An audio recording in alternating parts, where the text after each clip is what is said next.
Parallel medium ఉండనండి. మనం చూడండి, ఒక టీం కలిసి రాష్ట్రం అంతా పర్యటించేద్దాం, ఏ స్కూల్కైనా పోదాం, ప్రభుత్వ పాఠశాలైనా ప్రైవేట్ స్కూల్ పోదాం, ఒక్క ప్రశ్న అడుగుదాం.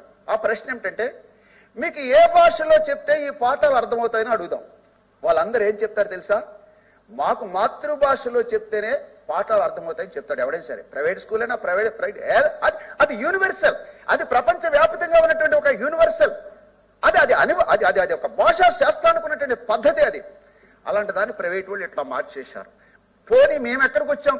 కనీసం సమాంతర మీడియం వరకు మీరు దాన్ని కొనసాగించండి అని చెప్పన్నాం కదా. ప్రభుత్వాలు వైఎస్ ఉన్నప్పుడు కూడా మేము దెబ్బలాడు సమాంతర మీడియం వరకు దాన్ని మనం చేశాం. ఆ సమాంతర మీడియం కూడా లేకేసి ఒక రాజకీయ ప్రయోజనాలుగా మార్చేసి మేమే చూసారా ఇంగ్లీష్ మీడియం తీసుకొచ్చామనేటువంటి ఒక రాజకీయ ప్రయోజనంతో గత ప్రభుత్వం అంతా ఈ వ్యవహారం అంతా చేసింది. అందువల్ల మేము చెప్పేది ఏమంటే, రైట్, ఓకే ఇంగ్లీష్ మీడియం అయినా ఇక్కడ కండిషన్ ఒకటి ఉంది. విద్యాకు చట్టం ఏం చెప్పింది? 1 to 8 తెలుగు మీడియం ఉండాలని చెప్పింది. మాతృభాషలో అక్కడ ఆ రాష్ట్రంలో ఏ భాష ఉంటే ఆ భాష. అయితే ఇక్కడ ప్రశ్న ఏమొస్తుందంటే, కొంతమంది బీసీలు కావచ్చు, దళిత సామాజిక వర్గాలు కొన్ని ఏమంటున్నాయి, మీరేమో ప్రభుత్వ ప్రైవేట్ పాఠశాలలో ఇంగ్లీష్ మీడియం చదువుకుంటున్నారు, మీ మాస్టర్లు కూడా చదివించుకుంటున్నారు, అందరూ చదివించుకుంటున్నారు, మా బిడ్డల దగ్గరికి వచ్చే ఇంగ్లీష్ మీడియం మీరు ఎట్లా వ్యతిరేకిస్తారు అనేటువంటి ఒక క్వశ్చన్ వస్తుంది. నా మాట ఏమంటే, ప్రైవేటు పాఠశాలకి పర్మిషన్ ఇచ్చేది కూడా పాఠశాల విద్యాశాఖే ఇస్తున్నది. అలాంటప్పుడు ప్రైవేటు పాఠశాలలో అయినా సరే 1 to 8 మాతృభాషని మ్యాండేటరీ కండిషన్ గా దాన్ని అమలు చేయాలంటే మాట చెప్పాలి. అట్లా చెప్తే ప్రైవేట్ పాఠశాలలు 1 to 8 ఇట్లా ఇంగ్లీష్ మీడియం నడుపుతాయి. నడిపేటువంటి అర్హత వాళ్ళకి ఎక్కడొస్తుంది? ఉండదు. ఆ రకంగా ప్రభుత్వమైనా ప్రైవేట్ అయినా 1 to 8 మీరు మాతృభాషలో చదివించండి, మాతృభాషలోనే స్కూల్ పెట్టండి అని చెప్పి ఆ తర్వాత ఇంగ్లీష్ మీడియం వ్యవహారం చేసుకోమనండి. అదొక బెటర్ ఒక మార్గంగా ఉంటుందని చెప్పి మేము ప్రభుత్వానికి సలహా ఇస్తున్నాం. అది ఒకటి. నెక్స్ట్, నేను వివరించడం నాకు ఎక్కువ టైం లేదు కాబట్టి నేను పైపైన కొన్ని విషయాలు చెప్తాను. నెక్స్ట్, +2 ఎడ్యుకేషన్ సంబంధించి ఇప్పుడు గత ప్రభుత్వం మండలానికి ప్రతి కొన్ని పెద్ద స్కూళ్ళలో +2 ఎడ్యుకేషన్ 2 చేసింది. చేసింది ఫ్యాకల్టీని ఇవ్వలేదు. ఫ్యాకల్టీ లేబడి 2, 3, 10 మంది 20 మంది అంతకంటే పెరగలేదు. ఆ +2 ఎడ్యుకేషన్ ఇంచుమించుగా ఒక ఫెయిల్యూర్ స్టోరీగా మిగిలిపోయినటువంటి పరిస్థితి. మరి ఇంటర్మీడియట్ ఏం చేస్తావు అంటే ప్రభుత్వాలు తమ అవసరాల కోసమో రాజకీయ ప్రయోజనాల కోసమో ఒక వ్యవస్థను పెడితే ఆ తర్వాత వచ్చే ప్రభుత్వాలు దాన్ని తీయలేవు, కొనసాగించలేవు. అదంతా పెద్ద ఇది సమస్యగా మారిపోతున్నటువంటి పరిస్థితి. చేసేటప్పుడే ఉండాలి. ఇంటర్మీడియట్ విద్యను ఏం చేస్తావు? బోర్డుని దాన్ని ఏం చేస్తావు? వ్యవస్థలు కొత్త వ్యవస్థలు పెట్టడం, ఉన్న వ్యవస్థల్ని పనిచేయడం. టైం అయిపోయింది. నెక్స్ట్, సిబిఎస్ఈ సిలబస్ గురించి ఒక మాట చెప్తున్నా. 2007లో వైఎస్ రాజశేఖర రెడ్డి ప్రభుత్వం సిబిఎస్ఈ సిలబస్ తీసుకొచ్చింది. అప్పుడు ఒక డిబేట్ చేశాం. అప్పుడు డిబేట్ లో ఏమొచ్చిందంటే, ఒక సంవత్సరం ప్రవేశపెట్టిన తర్వాత మళ్ళీ దాన్ని మార్చేసి వెనక్కి తీసుకుని అంటే ఆ రోజు వచ్చినటువంటి సంఘాలు మొత్తంగా ఎమ్మెల్సీలో ఇచ్చిన అభిప్రాయం, స్టేట్ సిలబస్ చాలా నాణ్యమైనదిగా ఉంది. స్టేట్ సిలబస్ లో చదువుకున్నటువంటి వాళ్ళు ఆల్ ఇండియా పరీక్షల్లో దేనిలోనైనా ఆంధ్రప్రదేశ్ నుంచి గణనీయంగానే ఉన్నారు. అందువల్ల ఏమి స్టేట్ సిలబస్ తీసిపోలేదని చెప్పి ఆ రోజున ఒక అంచనాకు వచ్చి ఆ రకంగా చేశాం. ఇప్పుడు సిబిఎస్ఈ అంటున్నారు, సిబిఎస్ఈ పరీక్షలు అంటున్నారు. ఇది కూడా ఆలోచించి నిర్ణయం తీసుకోవాలని చెప్పి కూడా నేను చెప్పదలిచి ఫైనల్ కన్క్లూజన్ ఏంటనేది ఒక డెమోక్రటిక్ గా దాడి చేసే వాళ్ళకి. ఇక పరీక్షల గురించి కూడా నేను చెప్పదలిచింది, ప్రైవేటు వాళ్ళు వ్యాపారం చేసుకుంటారు కాబట్టి మా స్కూళ్ళలో మీరు పెట్టినటువంటి ఖర్చుకు అనుగుణంగా ఇంకో మీ పిల్లలకి ఇంత ర్యాంకులు తీసుకొచ్చాం, ఇంత గొప్ప ఫలితాలు తీసుకొచ్చాం అని చెప్పి వాళ్ళు చేసుకునేందుకు ఆ రకమైన పద్ధతిలో పిల్లలని ఒక పెద్ద మీరు పాఠశాల విద్యా క్యాలెండర్ ఎట్లా ఇస్తారంటే జూన్ నుంచి ఫిబ్రవరి వరకు సిలబస్ ఇచ్చి మార్చిలో పరీక్షలు ఉంటాయని చెప్తారు. వాళ్ళు ఏం చేస్తారంటే అక్టోబర్ నుంచే సిలబస్ అంతా అయిపోయిందని చెప్పేసి వ్యవహారం చేస్తారు. నేను మొన్న ఈ మాట ప్రయోగించాను. ప్రైవేటు యొక్క పాఠశాలలో ఉన్నటువంటి ఒక అపసవ్యమైనటువంటి పద్ధతుల్నే ప్రభుత్వం కూడా దాన్ని దిగుమతి చేసుకునే వ్యవహారం చేస్తుందని చెప్పాను. ఇప్పుడు చూడండి, నేను స్కూల్ ఎడ్యుకేషన్ లో చెప్తున్నా, మన ప్రభుత్వ పాఠశాలలో సిలబస్ ఏమో ఫిబ్రవరి వరకు ఉంటుంది. అక్టోబర్కే సిలబస్ పూర్తి చేసేయండి. మీరు టెస్ట్ పేపర్లు చదివించండి, మెటీరియల్ చదివించండి, మార్కులు వ్యవహారం 100% టార్గెట్స్, 10/10 టార్గెట్స్. నేను అడుగుతున్నా ఈ సమాజాన్ని, ఈ సభ నుంచి అడుగుతున్నా, అసలు ఇంత వైవిధ్యం కలిగినటువంటి కుటుంబాలు, ఇంత వైవిధ్యం కలిగినటువంటి చదువులు కలిగినటువంటి కుటుంబాల నుంచి 100% పాస్ కావాలనే లక్ష్యాన్ని ఎట్లా పెడతావు? 10/10 రావాలని ఎట్లా పెడతావు? అవగాహన కోసం కోసం నువ్వు చదువులు చెప్తున్నావా, మార్కుల కోసం చదువుతున్నావా? ఈ పరీక్షల ఒత్తిడి ఏంటి ఆ పిల్లల మీద? అంటే ఈ చదువులు చావుల కోసమా? నామిని సుబ్రహ్మణ్యం నాయుడు ఒక పుస్తకం రాసినాడు, ఇవి చదువులా చావులా అని చెప్పి. చదువుల కోసమా చావుల కోసమా? సార్ చెప్పండి, మొన్న ఒక్కడు చనిపోయినా అది చావే, ఒక్కడు చనిపోయినా సమాజానికి అప్రతిష్ట అని చెప్పి మన విద్యాశాఖ మంత్రి మొన్నటి రోజున ఆత్మహత్యల మీద మాట్లాడేప్పుడు చెప్పాడు. అది ఏమిటంటున్నారు పరీక్షలు? నా అవగాహన కావాలా, మార్కులు కావాలా? అంటే నువ్వు కేవలం నేను అంటున్నా 560, 600 మార్కులు వచ్చిన విద్యార్థికి పోయి మనం పరీక్ష పెడదాం. మీ పరీక్ష నడిచిన తర్వాత ప్రైవేట్ వాళ్ళకి పబ్లిక్ వాళ్ళకి మార్కులు పెడదాం. అది ఎంత దిగుతుందో చూడండి. అలాగే మా దగ్గర ఆ క్యాలిక్యులేషన్స్ ఉన్నాయి. ఎందుకని అప్పటికప్పుడు గుర్తుపెట్టుకుని రాసేటువంటి ఆ మార్కులతో వచ్చేటువంటి ప్రయోజనం ఏమిటంట? ఎందుకని టార్గెట్స్ ఇస్తారు? ఆ టార్గెట్స్ ఇచ్చారు కాబట్టి కింద నుంచి పై వరకు అది ఆ పరీక్షలని అవినీతిమయమైన టార్గెట్ల కోసం. అది డిఓకు గొప్ప, ఆర్జేడీ గొప్ప, ఆ జిల్లా కలెక్టర్ గారికి గొప్ప, ఆ మంత్రి గారికి గొప్ప, మొత్తం ప్రభుత్వానికి గొప్ప ఈ మార్కులు, ఇవి వ్యవహారం వస్తాయి. అంచేత అవగాహన కోసం పరీక్షలు తప్ప మార్కులు ర్యాంకుల కోసం పరీక్షలు పెట్టే పద్ధతిని, ఈ పరీక్షల యొక్క భారాన్ని కూడా మాక్సిమంగా తగ్గించాలని చెప్పి నేను చెప్పదలిచింది. అలాగే సిలబస్ లోడ్ కూడా. నేను సోషల్ స్టడీ టీచర్ని. గత పాఠ్య పుస్తకాలు నేను పాఠం చెప్పిన ఆ పాఠ్య పుస్తకాల్లో కాన్సెప్ట్స్ కాస్త అర్థమయ్యేటట్టున్నాయి. సిలబస్ విస్తారంగా ఉన్నప్పుడు కూడా కొంత అర్థం ఉండేది.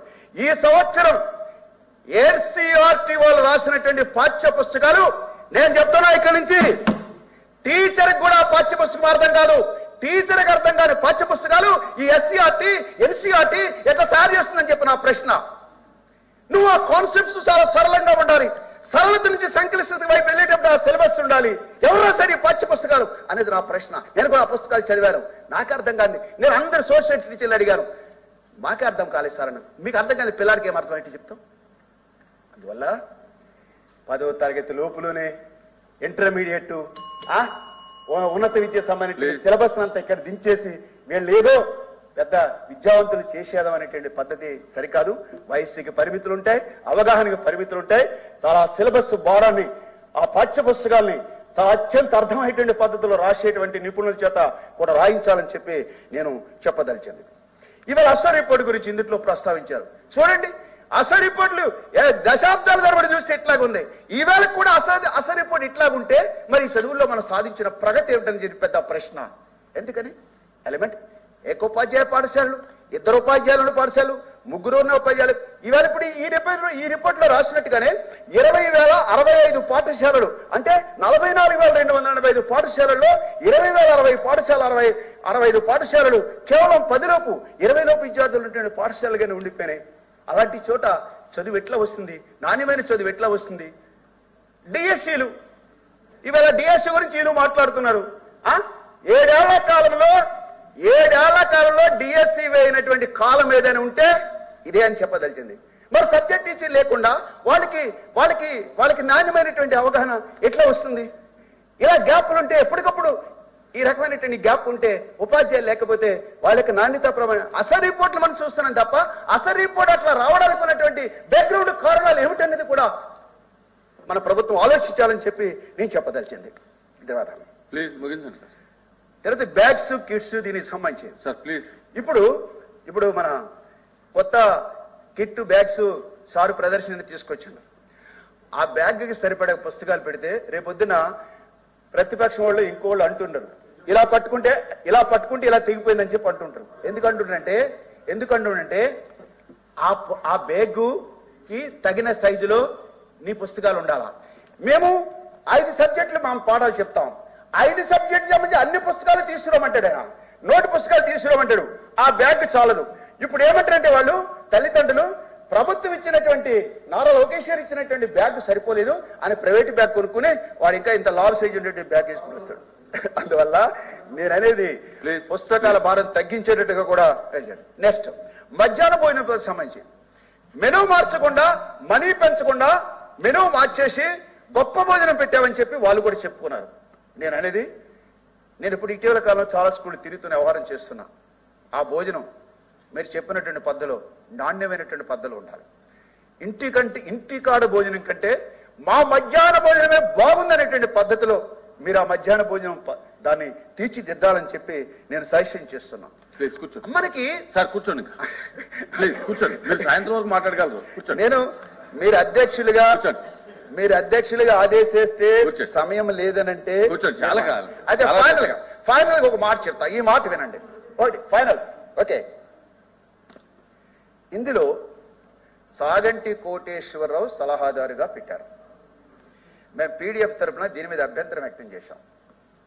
అయితే చాగంటి కోటేశ్వరరావు సలహాదారు పైన ఇందులో ఒక మాట ఉంది. ఆ మాట ఏమంటే రాజ్యాంగం అని, తర్వాత జెండర్ ఈక్వాలిటీ అని, రాజ్యాంగం అని, జెండర్ ఈక్వాలిటీ అని, నైతిక విలువలని మాట ప్రయోగం చేశారు. నైతిక విలువలకి, మతాలు, పురాణాలకి, రాజ్యాంగానికి కాంట్రడిక్షన్ ఉంటుంది.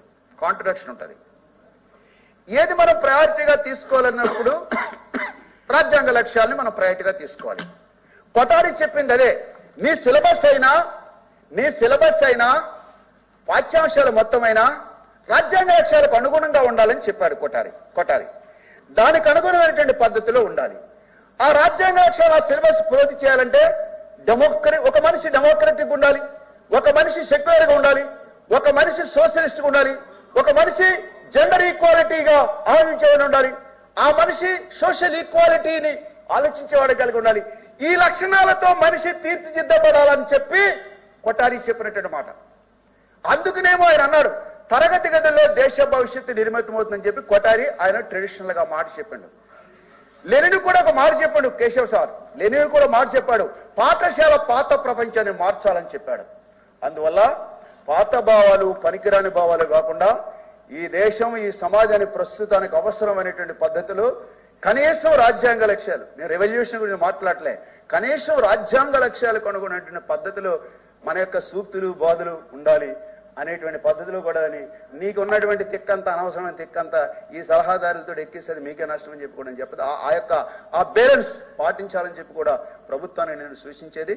ఆ రకంగా ఓకే సార్, ఈ మేరకైనా మాట్లాడేదానికి మీరు అనుమతించినందుకు ధన్యవాదాలు చెప్పాలి. Thank you.